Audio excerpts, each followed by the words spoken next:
Oh, sorry, point of... Oh, no. I think the Prime Minister had had sufficient answer. I think question number 3, Metiria Turei. Thank you, Mr. Speaker. My question is to the Prime Minister and asks, does he stand by his statement that, quote, the most comprehensive study of inequality in New Zealand is household incomes in New Zealand, trends and indicators of inequality and hardship? The Right Honourable Prime Minister. Yes. Metiria Turei. Does he agree with the 2012 update to this, quote, most comprehensive study of inequality, that under his leadership as Prime Minister, inequality in New Zealand has increased to the highest it has ever been in New Zealand's history? The Right Honourable Prime Minister. Mr. Speaker, that looks like the National Party's poll ratings in government, so I appreciate the member showing that to the House. Point of order, sir. Order. No, come on, the House. Order. What's wrong with members? I'm on my feet. On both sides of the House, this will cease.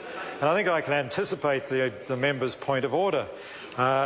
Really, the question deserved better than that. I think that was unfair, and the Prime Minister can do better than that. Right Honourable Prime. Order. I'm on my feet.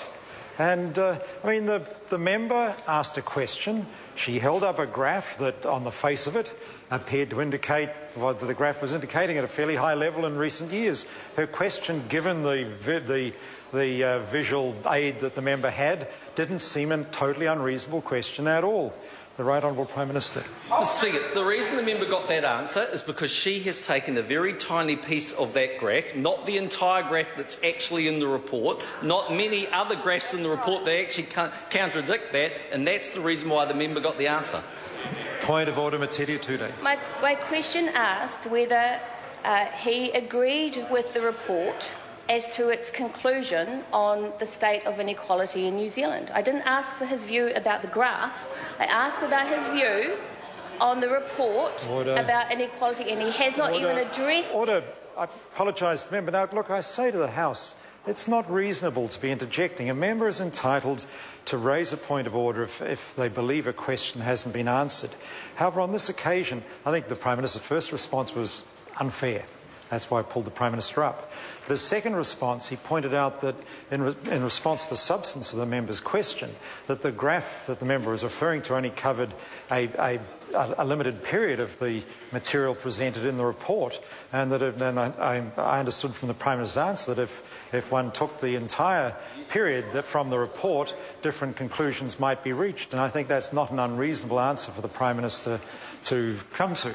Metiria Turei, supplementary question. Supplementary question, Mr. Speaker. Does the Prime Minister agree with his quote, with the quote, most comprehensive study of inequality in New Zealand, that under his leadership, the percentage of children who are living in actual hardship in this country has grown from 15 to 21%? That's 1 in every 5 New Zealand children, while the rich, under his watch, keep getting richer.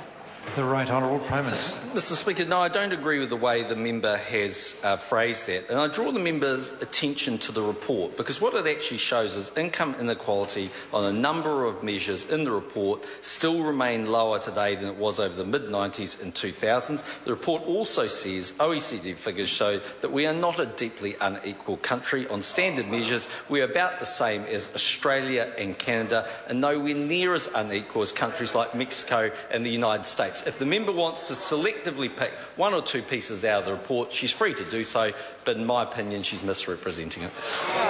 Jacinda Ardern. Prime Minister, is inequality at the level it is now acceptable to his government? The Right Honourable Prime Minister. Mr. Speaker, we would prefer that there is less that we're a more equal society, less inequality. But what the report actually goes on to quite clearly demonstrate is that the vast bulk of what the changes have taken place are the global financial crisis. Fortunately, this government has an economic plan that's seeing the economy grow and enabling people to get into work. This government is focused on welfare reforms to get people into work.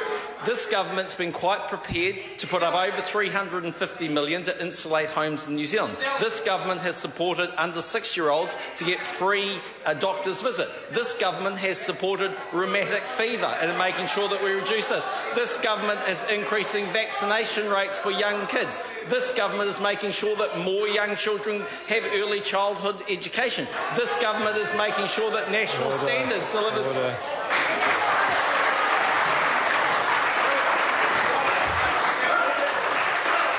Order, Metiria Turei. Thank you, Mr. Speaker. Order, I apologise to Metiria Turei. Now, look, I say again to both sides of the House, it's just discourteous to not allow a member at the back of the House to have their question heard. Metiria Turei. Thank you, Mr. Speaker. Does the Prime Minister agree with this comment from the report in section 4? From the 2010 to the 2011 HES, both the 80-20 ratio and the Gini rose significantly. This reflects the rise in incomes in the top third and the fall in incomes in the bottom 2/3 of the income distribution. That is, the gap between the rich and poor is growing significantly because the rich are getting richer and everyone else is getting poorer. The Right Honourable Prime Minister. Mr. Speaker, by definition, they're not getting poorer. But, Mr. Speaker, what I can say is the report quite clearly says that there has been the effects of the global financial crisis. Some people have got less work, less overtime. There are things bouncing around. The report also says the following, that research indicates that parents obtaining full-time paid employment is the most important event to lift children out of poverty. That's why this government is focusing on areas like welfare reform to make sure that those youngsters actually have a better opportunity. And we know from some research that we see that 60% of all children living in poverty do so because they are in benefit-based households. Metiria Turei. Will the Minister act on the call from the Expert Advisory Group on Child Poverty who reported today, their call for a universal payment to alleviate child poverty and therefore support the Green Party bill to replace the in-work tax credit with a child payment for all children who are in the worst poverty? The Right Honourable Prime Mr. Speaker, no. And let's run through the logic of what that member's just said. So she's got up in the House and she's told New Zealanders we're in an unequal society in New Zealand in her view because the rich are getting richer, and now she's on her feet telling me give the rich families even more for their kids. What a dopey idea that is. Is this a point of order? Supplementary. Supplementary no question. point commenting on such a rude statement. Order, can I say again to members, it's just not fair to a member at the back of the House to keep this noise level up. Metiria Turei. Thank you, Mr. Speaker. Point of order, sir. Point of order. I take personal offence at the comment made by Simon, and I ask that he be asked to withdraw and apologise. Order. Now, order. I just do not understand why members are carrying on like this, because a point of order was raised and a member took offence at a comment that was made. The member should have used the member's full name in referring to the member to whom whose comment she took offence from. Can I check with the member? I didn't hear the comment. Whose comment was it that she took offence? The Minister, Simon, that guy over there.